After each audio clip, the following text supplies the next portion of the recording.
On today's show, Audi announces a shorter range, more affordable e-Tron SUV, but it's really all to do with German incentives. A Swiss family set a new New York to Los Angeles EV Cannonball record in their Model 3, and the Tesla Model 3 gets a 5-star ANCAP crash test rating.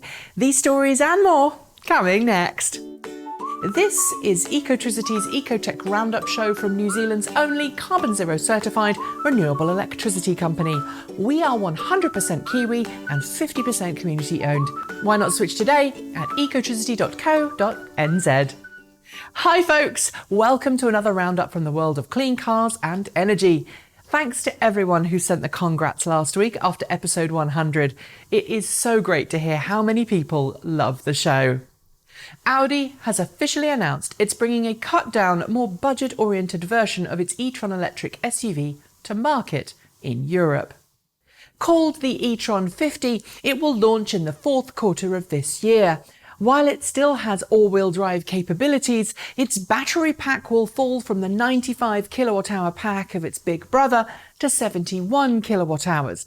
Power output and charging speed are also slightly reduced. You might think that this is a way to get more people inside an e-Tron, but the truth is likely different. This new model will sell for under €60,000, which will make it eligible for German purchase incentives that higher trim variants are not. The London Electric Vehicle Company, formerly known as the London Taxi Company, has just celebrated its 2,500th vehicle production milestone for its range-extended electric cab, the TX e-City. Offering a 33 kilowatt-hour battery pack and 110 kilowatt electric motor, that's alongside a Volvo-supplied 3-cylinder engine, the plug-in cab meets London's zero-emission capable taxi requirements and has been a big seller thus far. Aside from improving London's air quality, the LEVC says drivers are on average £100 sterling better off every week, thanks to fuel savings from their new plug-in cabs. With the Porsche Taycan ready to get its official production reveal next month at the Frankfurt Motor Show, expect lots of Porsche news in the coming weeks. But one we didn't expect was this, a cameo product placement of the Taycan's precursor, the Mission E concept car, in a film. Yet that's exactly what we're getting, courtesy of the new Playmobil film. Yes, folks, the Mission E is going to feature in an animated kids film, and of course, there are going to be merch things coming. I've got to say, that's very different to Tony Stark's e-Tron, eh? Set up as part of the deal struck by Volkswagen with authorities after the Dieselgate debacle, Electrify America has been installing high-powered charging stations across the US for the last year or so. While some are struggling with the network's overall reliability and complain about the cost of charging at EA sites, it now seems that EA is taking a step into autonomous vehicles too. Announced this week, it's going to partner with San Francisco-based Sable to build a robotic DC quick charging location for autonomous vehicles. Continuing its push into the energy sector, Tesla quietly announced the Megapack energy storage product this week. Designed with a capacity of up to 3 megawatt-hours of energy storage and a built-in 1.5 megawatt inverter, the Megapack is designed for massive energy storage projects where Tesla's power packs simply aren't big enough. Tesla says this utility-sized product enables 1 gigawatt-hour or larger projects and can be installed 10 times faster than the competition using a far smaller physical amount of land. After getting abandoned just before the holidays at the end of last year, a bill designed to make it easier for autonomous vehicles to operate on the roads of the United States is in the process of being revived. The US House had unanimously passed the bill in 2017, designed to make self-driving cars easier to develop, sell and use. But it had less luck in the Senate, where some Democratic legislators said that it didn't do enough to address some basic safety concerns. Now the bill is being revived with the hope that these concerns will be met. Sticking with politics, the Indian Finance Ministry has announced a slash on the Goods and Service Tax, or GST, levied on electric vehicles and electric vehicle charging stations across the country. The new EV GST will be set at 5%, down from 12% previously. This is in contrast to the GST levied on new internal combustion engine cars, which sits at 28%. This drop in tax will certainly incentivise buyers, but as always, the challenge is sticker shock. To further incentivise buyers, an income tax deduction of up to 1.5 lakhs will be offered to offset the interest on an EV purchase loan. Tesla has acknowledged that there is a bug in the dog mode feature that it rolled out to its Model S, X and 3 cars earlier this year.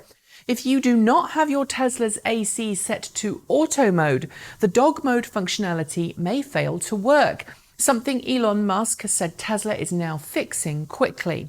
Although dog mode has worked perfectly fine for many owners, I feel it's worth reiterating what I said when it was first unveiled. Never leave any living creature who cannot operate the AC, human, dog or otherwise, in a car on their own for long periods of time. It's just not worth it. Mercedes-Benz might still be working on the launch plans for its EQC electric car, with plans to bring the EQV minivan and EQA hatchback to market shortly after, but it seems there's another car in the pipeline too. Enter the EQS, a sedan that British magazine Auto Express says will hit the market in 2022. At the moment, we have literally zero in the way of images to show you, but Auto Express says it will be built on its own brand new platform.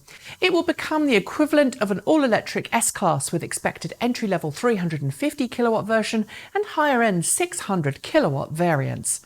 The Tesla Model 3 edged ever closer to launch in New Zealand this week, receiving a full 5-star rating from ANCAP. Getting 5-star ratings isn't all that unusual for new cars today, but if you look at the breakdown, you'll see that the worst rating it has was a respectable 74%. That was for vulnerable road user protection, while its best, adult occupant protection, rocked the charts at 96%. Well done, Tesla, and here's to seeing more Model 3s on New Zealand roads very shortly. How long does it take to cross the United States?